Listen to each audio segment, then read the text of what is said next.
Olá, dou-te as boas-vindas a mais um episódio. O meu nome é Sérgio Rodrigues, sou especialista em desenvolvimento financeiro e hoje quero falar contigo sobre liberdade financeira.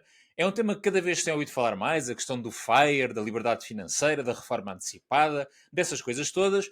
E ainda bem, de certa forma, obviamente, falar sobre isso é sempre bom porque mostra que as pessoas estão a dar atenção ao seu dinheiro, estão a querer investir, estão a querer dar importância ao tema financeiro nas nossas vidas e tudo isso, mas acho que de certa forma se está a seguir aqui um outro caminho onde às vezes se glorifica um pouco demais o dinheiro, a quantidade de dinheiro e muitas vezes a quantidade de dinheiro que a pessoa tem que ter, ou que, às vezes até há aquela sensação que se não estivermos a ganhar não sei quantos mil euros por mês, ou se não tivermos não sei quantos milhares de euros acumulados, então estamos a falhar de alguma forma.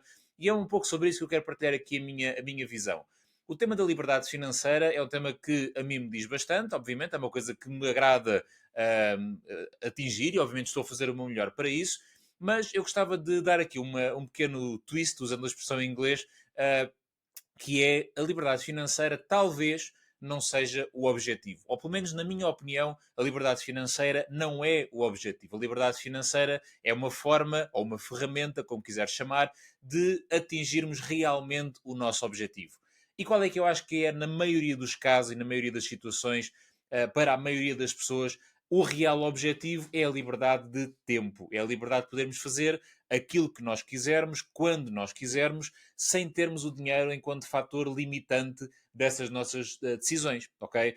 Porque se temos uma situação em que trabalhamos, seja por conta de outrem, seja por conta própria, é completamente irrelevante e que dependemos daquele rendimento que todos os meses vem, seja certo ou incerto, muito ou pouco, mas dependemos daquele rendimento e, consequentemente, das horas trabalhadas para trazermos aquele rendimento, e isso nos condiciona nas nossas decisões, então nós nunca seremos realmente livres. Nem que eu ganhe 50 mil euros por mês, se eu estou sempre dependente de trabalhar para alguém ou para mim, é completamente irrelevante, e isso condiciona as minhas decisões, então eu não posso dizer que seja realmente livre.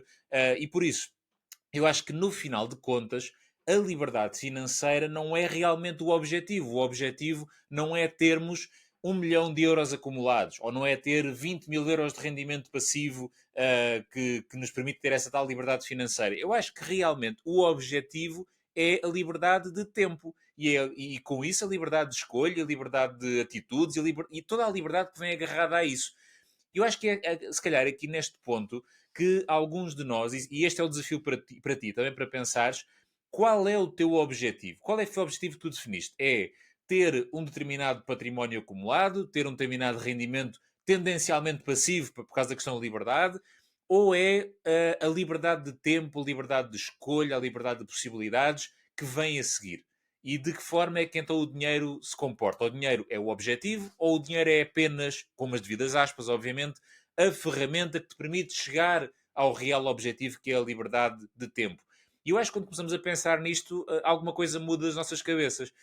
E lembram-se quando nós falamos às vezes do Robert Kiyosaki ou de muitos outros pessoas financeiramente ricas, em que dizem coisas como os ricos não trabalham por dinheiro. Já deves ter ouvido esta questão ou esta afirmação em algumas vezes. O Robert Kiyosaki diz isto especificamente no livro do Pai Rico, Pai Pobre: os ricos não trabalham por dinheiro. E quando começas a pensar desta forma, realmente eles não trabalham por dinheiro, eles trabalham pela liberdade que vem depois do dinheiro. Okay? O objetivo deles não é ganhar dinheiro. Isto até pode ser aplicado a outras coisas.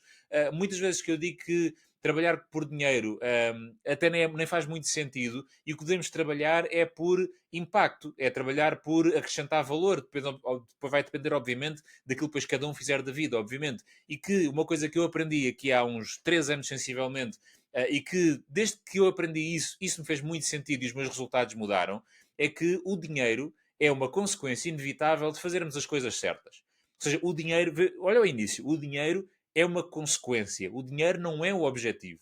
O dinheiro, utilizando aquilo que estávamos a falar há pouco, o dinheiro é a ferramenta, o dinheiro é a forma ou uma maneira de nos fazer chegar a outra coisa mais importante. O dinheiro não é realmente o passo final.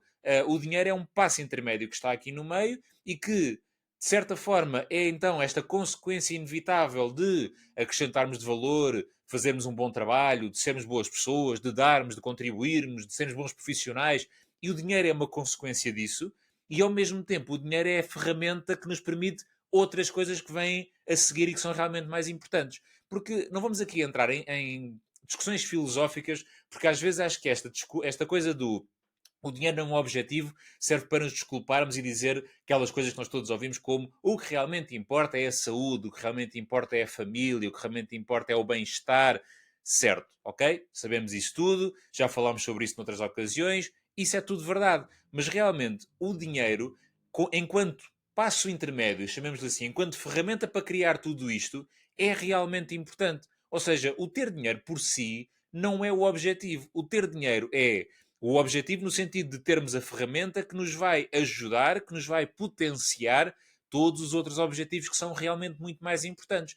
Porque eu concordo, se eu tiver 50 milhões de euros na conta, mas depois não fizer nada com eles, eu provavelmente vou ter uma vida bastante infeliz. E, no entanto, eu posso ter só, mais uma vez, só com as devidas aspas, porque acho que temos que sempre ter respeito pelo dinheiro, independentemente da quantidade, e eu digo só 50 mil euros, porque estamos a falar de 50 milhões, ok? É nesse conceito, porque 50 mil euros, digam-te o que disserem, é muito dinheiro, ponto final, parágrafo. E eu posso ter só, com estas aspas, 50 mil euros e ser absurdamente feliz, porque consigo fazer muitas coisas, consigo estar muito tranquilo, porque depois, obviamente, vai depender muito do estilo de vida que eu quero. E o que é que eu acho muitas vezes? E, por exemplo, eu fiz esta partilha deste conteúdo que eu estou a falar contigo aqui neste episódio. Eu escrevi, obviamente, um texto bastante mais curto e que partilhei no LinkedIn sobre este conceito de não ser necessariamente o objetivo ter muito dinheiro e partilhei a minha própria ideia que no início, quando eu comecei a olhar para as minhas finanças, para os investimentos, etc., o objetivo era esse. Era ter muito dinheiro para ter grandes casas, para ter grandes carros, para fazer muitas viagens em primeira classe e, entretanto, à medida que o tempo vai passando e hoje em dia que tenho um património bastante melhor, ou menos mais conservado do que estava nessa altura quando eu comecei, essas coisas já não me fazem tanto sentido assim. E houve alguém que comentou uma coisa muito interessante que é as coisas não são mutuamente exclusivas, ou seja, não têm que ser uma coisa ou outra e pode-se perfeitamente ter as casas, os carros e as viagens e ter a liberdade de tempo. Uma coisa não anula a outra. E é verdade. E eu concordo absolutamente com isso. Obviamente que há pessoas, e ainda bem que as existem, e se calhar tu podes ser um desses casos, em que querem tudo. Querem as casas, os carros, querem a parte mais material da coisa, digamos assim, mas depois querem a parte mais da experiência e do tempo que também está associada à tal liberdade financeira. E é verdade, é possível ter as duas. Onde é que eu acho que se calhar muitas pessoas falham? Nas prioridades, porque acham que primeiro é a parte material e depois é a outra, e então começam-se a entupir, e vou usar a expressão entupir, de coisas materiais que não precisam, se calhar nem queriam assim tanto, não lhes faz assim tanta felicidade, se calhar ao fim de pouco tempo, e essas coisas materiais mais palpáveis, mais tangíveis, mais da riqueza tradicional, digamos assim, acabam por as afastar, ou pelo menos as atrasar, no caminho para a tal liberdade de tempo, de geografia, de ações, de atitudes, porque estão um bocadinho presas à parte material. Eu acho que é aqui que se calhar muitas pessoas acabam por se perder. Eu acredito, e sei, porque conheço pessoas assim, que vivem nestas duas realidades simultaneamente. Têm a sua liberdade de tempo total, o que não invalida que tenham depois os seus bens materiais de luxo, sejam eles quais forem, e uma coisa não invalida a outra. O que eu acho que muitas pessoas ainda não perceberam é que se começam a entupir com coisas materiais e com bens de luxo mais tangíveis, isso vai muitas vezes atrasar a outra parte que se calhar é muito mais importante.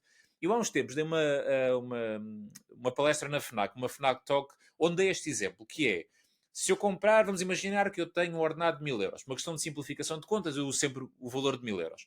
Tenho um ordenado de 1000 euros, ok? Ganho 1000 euros por mês.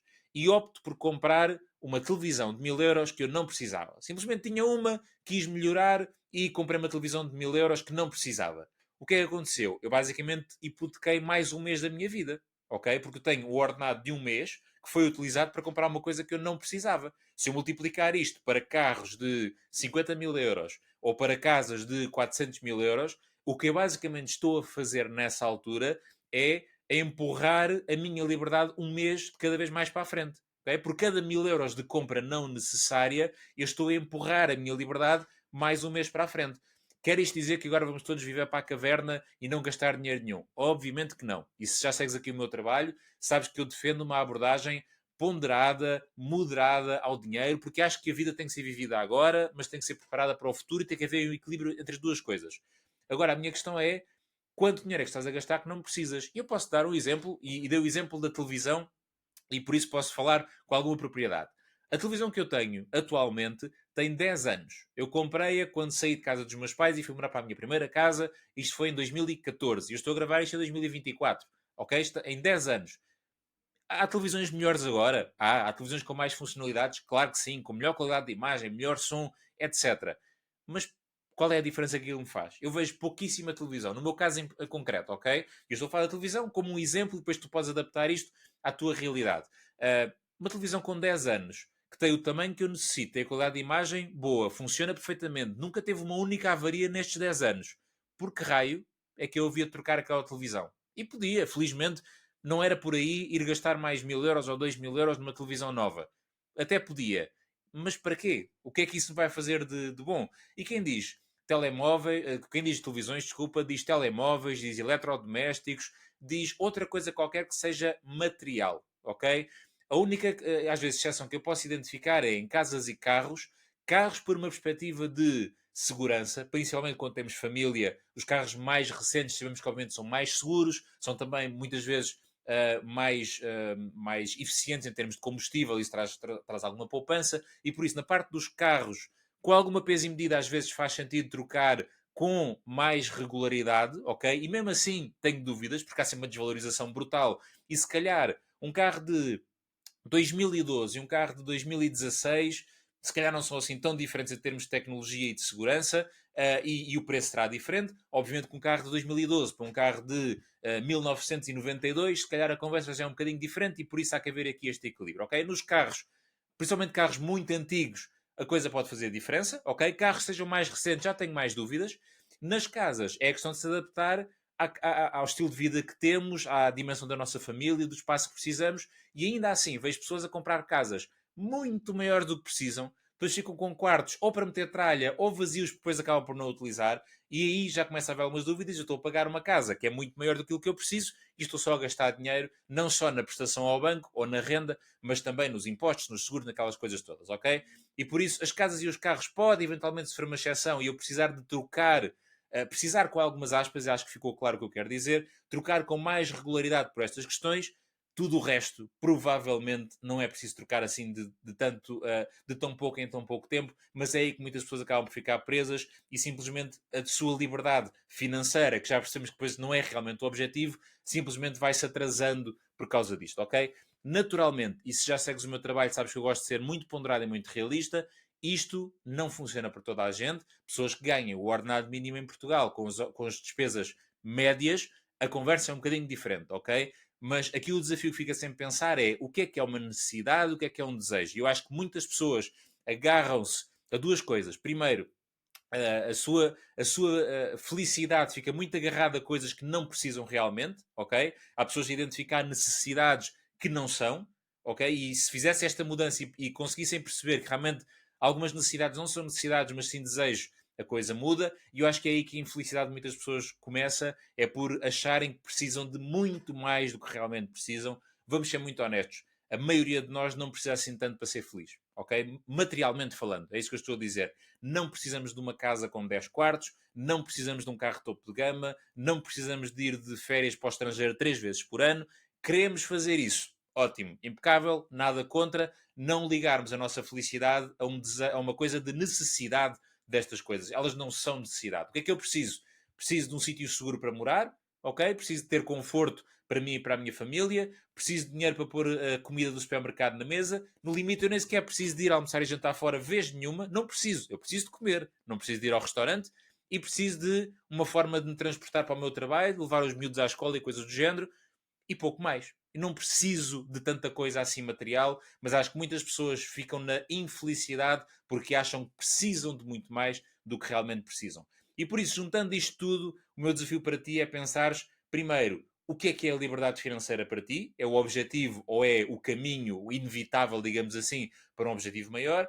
E também pôres um pouco a mão na tua consciência e pensares o que é que te está a atrasar, o que é que realmente está a consumir recursos financeiros e não só a atrasar este teu caminho da liberdade financeira que depois te vai levar a uma liberdade muito maior. Espero que tenhas gostado deste conteúdo, espero que faça sentido para ti e não te esqueças de deixar aqui o teu like, subscrever o canal onde estiveres a ver ou ouvir este episódio e se tiveres alguma questão que queiras que eu aborde aqui nestas nossas conversas, basta enviar-nos um e-mail, uma mensagem numa rede social qualquer e eu tenho todo o gosto a ir ao encontro das tuas expectativas. Muito obrigado e até à próxima.